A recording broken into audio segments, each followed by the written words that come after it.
one wants him in the games until he dies playing. Acknowledge. Acknowledge. Master Control. End of line. Hey everybody, just doing a quick video here. Originally this video was going to be an install video for the McWill screen in this Atari Lynx II. I got 3 screens from him back in last July, actually, July 2015. And I put the one immediately in my Sega Game Gear and it worked great. I actually have a video of that already on my channel.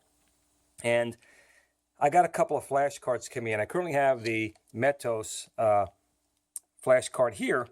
And I said, no, I have the new one coming in from Retro HQ. And I thought it'd be about time I should get a good screen mod put in here. So today I put the screen in here.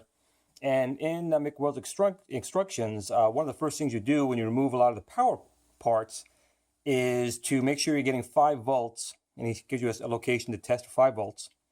And I did that. I was getting 5 volts. I completed the whole mod. I put 6 brand new batteries in there, which is 9 volts. Went to turn it on. I hit the power button. I had the red light go on for a second, and it went right off immediately. So, of course, being me, hit the on button again, and same thing. Power light went on and came right off. Did it a third time, then I got nothing. So I started freaking out a little bit. I'm like, what could have been causing that? So again, I checked my steps. I checked the power at his location to check with 5 volts, and now it was pumping 9.3 or 9.5 volts right to the Lynx.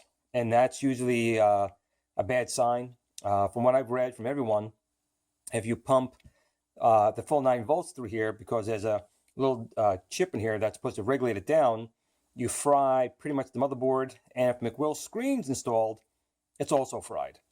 So I immediately contacted McWill and see if he had anything for me to check. And he pretty much sent in my wiring, said I did a good job with the wiring. But it looks like that little part had just failed at the absolute worst time. And he believed that the motherboard and his screen had gotten cooked. Now I have another friend, Arron, who is very big with the Lynx in the retro community. He does a lot of these mods. He does a lot of Lynx mods. And he suggested if I can get 5 volts, like a 5-volt AC adapter of some kind, and pump it into C41. So I happen to have this old hoarding pays off. This is actually an old Blackberry power pack. And if you can make that out there, it does put out 5 volts and I think that's 3/4 of ours. Was it 0.75? I can't see, I'm old. 0.75 amps. So I basically stripped the cable off and I ran it right in here and I plugged it directly into the positive going to the positive end of the cap of C41 and the negative going to the negative of the cap, which is the side that has the line on it. And sure enough, I'm going to plug this little guy in right here, like so. And right now this is not going to work because I'm bypassing all that of the circuit. But I've hit the switch here.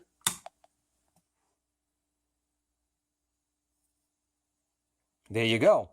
So even McWill himself had thought this machine was dead. And it probably can. I'm sure lots of Lynxes were fried that way. But this machine was definitely acting dead because the MOSFET is probably fried. And the little regulator that brings the 9 volts down to 5 volts probably just gave out. But I guess I was lucky. So right now I'm simply pumping pure 5 volts into the Lynx. And as you can see, it works. And the screen is absolutely phenomenal, just like in the Game Gear. I mean, I have a bright light on here so you can see all the angles, but this is really a really good screen. So I'm going to do a full review of the Game Gear mod, my Lynx 1 mod when I do that, and the Lynx 2, as well as the flash card soon. But that now got postponed a little bit because I've had to kind of do this little 5-volt fix.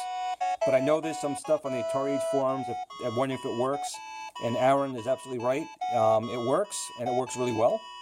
And I'm very thankful to him and to everyone in the community. That's what I really like about it. So, again, I'll post a video later on, more details of what's going on. But just want to show you real quick that sure enough, this Lynx was thought to have been cooked by 9.5 volts going right through the motherboard and the McWill screen. But I got fortunate. 5 volts right into C41. As you can see, it works.